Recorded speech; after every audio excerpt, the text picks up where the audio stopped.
بسم اللہ الرحمن الرحیم۔ شروع اللہ کے نام سے جو بڑا مہربان نہایت رحم کرنے والا ہے۔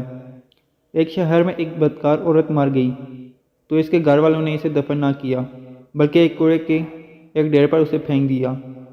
حضرت موسیٰ علیہ السلام جب کوہ طور پر اللہ تعالیٰ سے باتیں کرنے گئے تو اللہ تعالیٰ نے فرمایا، اے موسیٰ، باقی باتیں بعد میں ہوں گی، پہلے جاؤ، میری ایک کنیز کی لاش کوڑے پر پڑی ہے، اسے غسل دلاؤ اور عزت کے ساتھ دفن کرو۔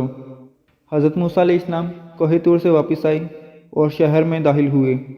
تلاش کرتے کرتے ایک جگہ دیکھا کہ کوڑے پر ایک لاش پڑی ہوئی ہے اور اس کے ارد گرد 4 کتے اس کی رکھوالی کر رہے ہیں تاکہ کوئی درندہ لاش کو پامال نہ کر سکے۔ حضرت موسیٰ علیہ السلام نے اس عورت کے گھر کا پتہ پوچھا اور ان سے کہا کہ لاش کو اٹھانے میں میری مدد کرو۔ عورت کے گھر والوں نے کہا کہ ہم اس لاش کے قریب بھی نہیں جائیں گے۔ یہ ایک بدکار عورت تھی جس نے اپنی ساری زندگی بدکاری میں گزار دی۔ پورے شہر میں کوئی بھی اس لاش کو اٹھانے کے لیے تیار نہ تھا۔ حضرت موسیٰ علیہ السلام اپنے بھائی حضرت ہارون علیہ السلام کے پاس گئے اور کہا کہ لاش اٹھانے میں میری مدد کرو۔ دونوں نبیوں نے لاش کو اٹھایا اور جب غسل دینے کی باری آئی تو شہر کی کوئی عورت بھی اس کو غسل دینے کے لیے رضامند نہ ہوئی۔ یہ دیکھتے ہوئے حضرت موسیٰ علیہ السلام نے اپنی زوجہ اور اپنی بہن کو حکم دیا کہ اس عورت کو غسل دو۔ غسل کے بعد اپنے بھائی حضرت ہارون علیہ السلام کی مدد سے اس عورت کو دفن کیا۔ دفنانے کے بعد جیسے ہی آپ علیہ السلام واپس آ رہے تھے تو شہر والے آپ علیہ السلام کے سامنے آ گئے۔ وہ سب مل کر آپ علیہ السلام سے کہنے لگے، اے موسیٰ، یا تو ہمیں اس بات کی وضاحت دو کہ ایک بدکار عورت کو اتنی عزت کیوں دی گئی، یا پھر وہ کلمہ جو آپ علیہ السلام نے ہمیں پڑھایا ہے، ہم آپ کو واپس کرنے آئے ہیں۔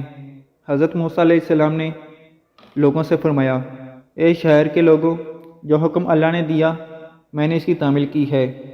ہاں، اگلی بار جب کوہ طور پر جاؤں گا تو تم سب کو تمہارے سوال کا جواب مل جائے گا۔ یہ سن کر لوگ واپس چلے گئے۔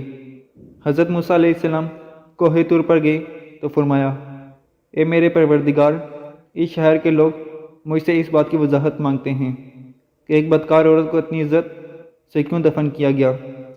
اللہ تعالیٰ نے فرمایا، اے موسیٰ، یہ عورت واقعی بدکار تھی اور اس کی ساری زندگی بدکاری میں گزر گئی، مگر ایک دفعہ یہ ایسی جگہ سے گزر رہی تھی جہاں پر ایک کتا پیاس کی شدت سے مر رہا تھا۔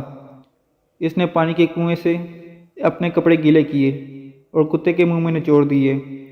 پیاسے کتے کے منہ میں جب پانی آیا تو اس کے تڑپتے جسم میں جان آ گئی۔